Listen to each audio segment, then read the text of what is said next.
Infamous games have always been about really one core thing. It's this origin story that you get to live out. You're an everyday person who gets superpowers and decides if you want to use them for good or evil.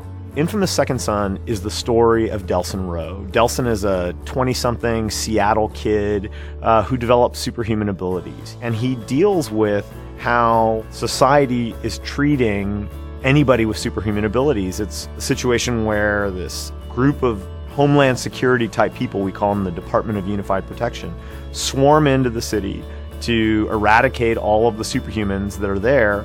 And it's his struggle against that group of people and kind of coming to terms with how he feels and how his family feels about people who have these superhuman abilities. In a book or movie, you're going to tell one story, right? And it's going to be your story. You're going to tell a specific story. Whereas a game, you're going to partner with the player, or sometimes a group of players, and you're going to tell a story together. And you're going to tell parts of the story, and they're going to tell parts of the story, and they're much more invested, they're much more engaged with the story that you're telling because they're participating in it. And the controller is the interface that the player uses.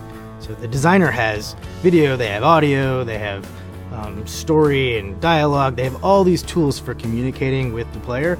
The player only has one tool for communicating back and engaging in the conversation, and it's the controller. And the PS4 controller is significantly improved from previous controllers. We've always felt like the controller itself and the ability for the user, for the player to express himself to us was the most important place for innovation. A lot of the improvements to the controller are about how it feels. So the sticks feel more responsive, and the triggers feel more comfortable, and the buttons feel crisper. All of those things really improve the quality of the gameplay experience for everyone who plays on the system.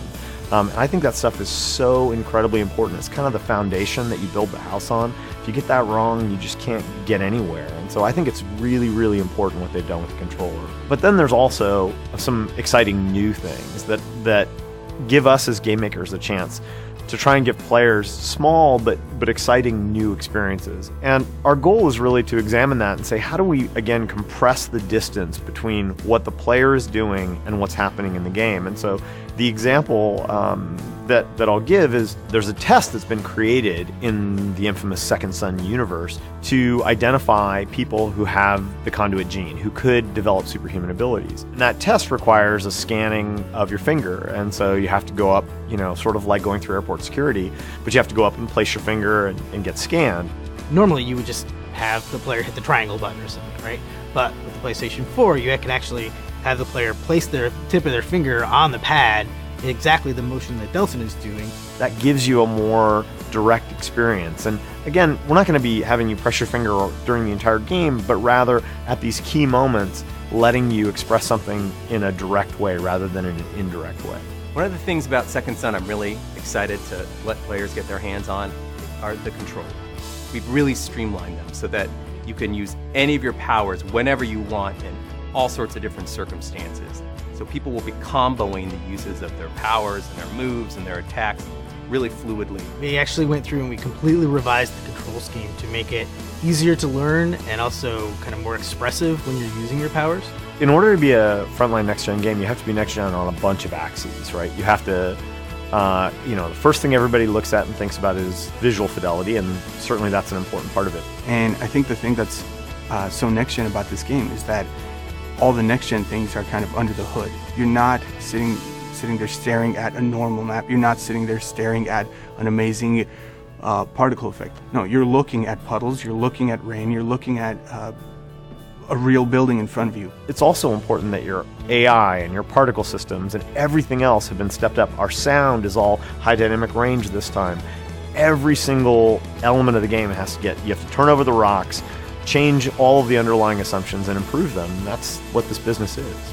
You have to step back and you have to look at it and say, hey, we made all these assumptions about how things should work, how things should be built. You have to rethink how everything works when you jump generations. And that was a great time for us to also rethink the character and the power set, because you already sort of proverbially have all the parts on the floor. It's a great time to think about how you want to put them back together. And it gives us a lot of energy around doing another game in this universe, because there's so much for us to go build and go discover what's possible. You know, the dreams that we had that weren't possible actually become possible. And so it's fun to kind of try and capture some of those moments and bring them into your game.